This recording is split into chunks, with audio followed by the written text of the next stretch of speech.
नमस्कार सर्वांना, श्री स्वामी समर्थ। आज आपण एक अतिशय महत्त्वाचा आणि अनुभवातून समजणारा विषय पाहणार आहोत। गुरुचरित्र पारायण करताना मिळणारे शुभ संकेत कोणते असतात। अनेक भक्तांना पारायण काळात काही वेगळे अनुभव येतात। काही वेळा स्वप्न, काही वेळा वातावरणातील बदल, तर काही वेळा मनात अचानक शांतता जाणवते। भक्तांच्या श्रद्धेनुसार हे संकेत श्री दत्तगुरूंची कृपा असल्याचे मानले जाते। तर आज मी तुम्हाला असे काही महत्त्वाचे शुभ संकेत सांगणार आहे। स्वामींच्या पुण्यतिथीनिमित्त बऱ्याच जणांनी गुरुचरित्राचं पारायण हे करत असतील, तर श्री गुरुचरित्र वाचणारी व्यक्ती केवळ वाचक नसते, तर ती एका दैवी ऊर्जेने निवडलेली एक विशेष आत्मा असते। याबद्दलची काही हळवी आणि भावनिक पैलू आहेत। दत्त महाराजांचे आमंत्रण असं म्हणतात की श्री गुरुचरित्र हे आपण स्वतःहून वाचायला घेत नाही, तर जेव्हा श्री गुरूंची इच्छा होते तेव्हाच तो ग्रंथ आपल्या हातात येतो। एखाद्या आईने आपल्या बाळाला जवळ घेण्यासाठी हात पुढे करावेत, तसंच दत्तगुरू जेव्हा एखाद्या भक्तांच्या जीवनातील अंधार दूर करू इच्छितात तेव्हाच त्याला या ग्रंथाची ओढ लागते। त्यामुळे गुरुचरित्र वाचायला मिळणे हे साक्षात भगवंताने तुम्हाला घातलेली एक साथ आहे। आणि तुम्ही पारायणात जी काही सेवा करताय, मनातून श्रद्धेने विश्वासाने जी काही तुमची सेवा घडते, तर त्या सेवेमधून स्वामी प्रसन्न होतात आणि तुम्हाला काही शुभ संकेत देत असतात। पारायण करत असताना मनाला अचानक शांती मिळणे। गुरुचरित्र पारायण करताना किंवा वाचनानंतर जर मन खूप अशांत असेल, विचलित असेल, सारखे सारखे विचार तुम्हाला येत असतील आणि वाचनाला तुम्ही बसल्यापासून मन तुमचं एकदम तुम्हाला शांत वाटते, मनाला एक वेगळ्याच प्रकारची शांती तुम्हाला वाटते, कोणत्याच प्रकारची चिडचिड नाही किंवा राग नाही किंवा कोणत्याही प्रकारची चिंता मनात तुमच्या नाही, एक प्रकारची तुमची चिंता पूर्णपणे कमी झालेली आहे, तर हा एक अतिशय शुभ संकेत मानला जातो। दत्त महाराजांचा हा एक शुभ संकेत आहे की तुमच्या मनाला एकदम शांती मिळते आहे, शांत झालेलं आहे तुमचं मन। याचा अर्थ असा होतो की दत्तगुरूंची कृपा तुमच्यावर होत आहे आणि तुमच्या मनातील नकारात्मकता कमी होत आहे, असा याचा अर्थ होतो।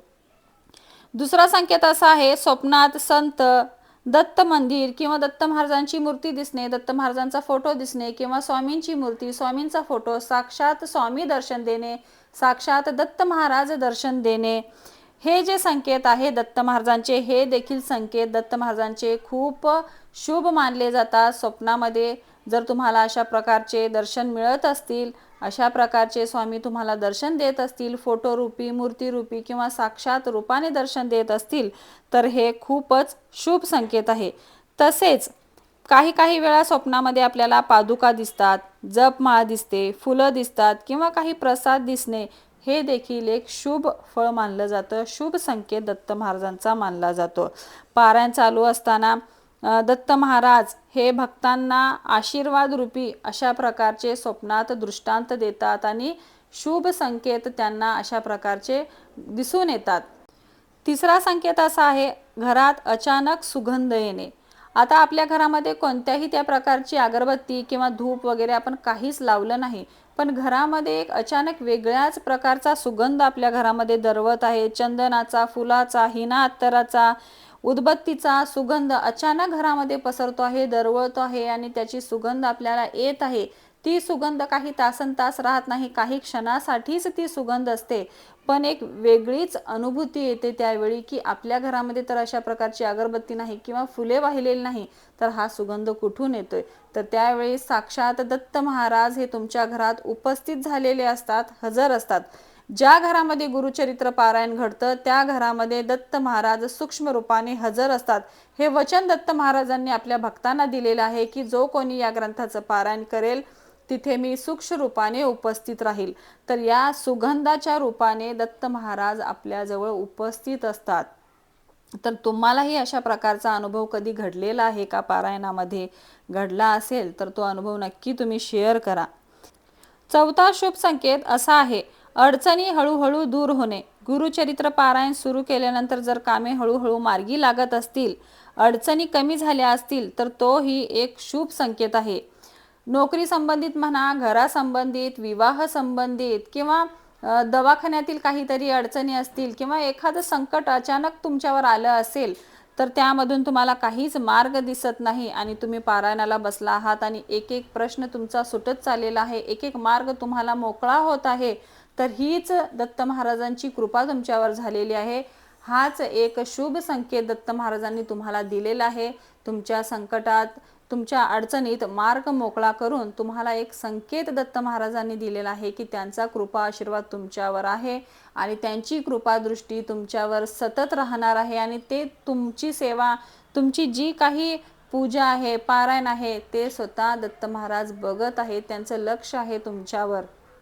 तर अशा पद्धतीचा संकेत स्वामी आपल्याला देतात, अडचणीतून मार्ग आपल्याला दाखवतात. 5वा संकेत, सुरुवातीला पारायण करताना आपलं मन विचलित असतं. आपण वाचन करतो पण आपलं मन दुसरीकडेच असतं, आपलं वाचनात काहीच लक्ष लागत नाही, आपल्याला कंटाळा येतो, आळस येते, आपण जे वाचतोय ते सुद्धा आपल्याला कळत नसतं, आपल्या डोक्यावरूनच या सगळ्या ओव्या जात असतात. आपण इथे बसलोय पण आपलं मन दुसरीकडेच भरकटत आहे. पण दुसऱ्या तिसऱ्या दिवसापासून तुम्ही वाचनाला बसलेला आहे, दुसरा तिसरा दिवस आहे आणि तुम्ही वाचन करताय, तर पूर्णपणे तुमचं मन त्या ग्रंथावर लागलेलं आहे, काय वाचताय हे सुद्धा तुम्हाला कळत आहे आणि प्रत्येक ओवी तुम्ही लक्ष देऊन वाचत आहात, अजिबात तुमचं मन विचलित होत नाही. तर हा देखील एक दत्त महाराजांचा शुभ संकेत आहे. वाचन करत असताना मन पूर्णपणे शांत होणे, मन पूर्णपणे वाचनात लागणे, तर तो देखील एक शुभ संकेत असतो. याचा अर्थ दत्त महाराज तुम्हाला साधनेच्या मार्गावर नेत आहेत असा याचा अर्थ होतो. 6वा संकेत आहे दत्त नाम जप करण्याची इच्छा वाढणे. पारायण करताना अचानक दत्त नाम जप करण्याची इच्छा वाढते. दत्त नाम तुम्ही सतत नामस्मरण करताय दत्त महाराजांचं, किंवा दिगंबरा दिगंबरा, श्रीपाद वल्लभ दिगंबरा, किंवा श्री स्वामी समर्थ, किंवा श्री दत्तात्रेय नमः, अशा प्रकारचे नामस्मरण सतत तुमच्याकडून सुरू आहे, सतत तुम्ही नामस्मरण करताय, तर नाम जप करण्याची माळ घेऊन बसलाय आणि तुम्हाला एका बैठकीत 21 माळा 51 माळा होत आहेत, तर तुम्हाला जप करण्याची इच्छा वाढत आहे. तुम्हाला जप करायला बसलं म्हणजे आधी तुम्ही 3-3 माळ करत होता फक्त, पण आता 11 माळी 21 माळी तुमच्याकडून होत आहे, जप करण्याची इच्छा तुमची वाढलेली आहे. तर हा देखील एक शुभ संकेत आहे. ही भावना निर्माण होणे म्हणजेच गुरुकृपेचा संकेत मानला जातो. 7वा संकेत आहे घरातील वातावरण सकारात्मक होणे. काही भक्त सांगतात की पारायण सुरू केल्यावर घरात शांतता वाढते, भांडणे कमी होतात आणि वातावरण पवित्र वाटतं. आधी काय होत असतं, भांडण, कटकटी, वाद आपल्या घरामध्ये भरपूर असतो, विनाकारण राग येत असतो, विनाकारण घरामध्ये चिडचिड होत असते. तर जेव्हापासून आम्ही पारायणाला सुरुवात केली किंवा पारायणाच्या पहिल्या दुसऱ्या दिवसापासून आम्हाला घरामध्ये शांतता जाणवत आहे, घरामध्ये भांडणे कमी झालेली आहेत आणि घरामध्ये शांती वाढलेली आहे, असा अनुभव जेव्हा तुम्हाला येतो, तर हाच दत्त महाराजांचा एक संकेत आहे. अतिशय शुभ संकेत आहे हा दत्त महाराजांचा. तर मित्रांनो, हे संकेत प्रत्येकाला सारखे मिळतीलच असे नाही, पण श्रद्धा, भक्ती आणि सातत्य असेल तर गुरूंची कृपा नक्कीच मिळते आपल्याला. गुरुचरित्र पारायणामध्ये हे जे संकेत मिळतात, तर ही दत्त महाराजांचीच कृपा आपल्यावर आहे. मुळात म्हणजे आपण जे गुरुचरित्र करतोय, जे काही पारायणाला आपण बसलो आहोत, तर मुळातच आपण भाग्यवान आहोत की आपल्याकडून दत्त महाराज गुरुचरित्र पारायण करून घेत आहेत. एकाकीपणाचा शेवट जेव्हा एखादी व्यक्ती गुरुचरित्राचे पान उलटते, तेव्हा ती कधीच एकटी नसते. वाचनाच्या ओळीसोबत साक्षात श्रीगुरूंचे अस्तित्व तिथे असते, अशी भक्तांची श्रद्धा आहे. मनातलं दुःख, डोळ्यातले अश्रू आणि आयुष्यातील उलतापालत कोणालाही न सांगता जेव्हा एखादा भक्त ग्रंथासमोर बसतो, तेव्हा त्याला मिळणारी शांतता ही एखाद्या मायेच्या स्पर्शासारखी असते. प्रारब्धाशी लढण्याची ताकद माणूस जेव्हा खूप खचलेला असतो, जेव्हा त्याला चहूबाजूनी संकट घेतात, तेव्हा गुरुचरित्र हा त्याचा शेवटचा आणि भक्कम आधार ठरतो. यातील कथा केवळ चमत्कार नसून मी तुझ्या पाठीशी आहे, तू घाबरू नकोस, हा आश्वस्त करणारा शब्द आहे. हे वाचन करताना मिळणारा मानसिक आधार हा कोणत्याही औषधापेक्षा मोठा असतो. त्यामुळे तुम्हाला संकेत मिळो किंवा न मिळो, गुरुचरित्र पारायण तुम्ही करताय हेच खूप महत्त्वाचं आहे. आजचा व्हिडिओ इथेच थांबवते. सर्वांना श्री स्वामी समर्थ. श्री गुरुदेव दत्त.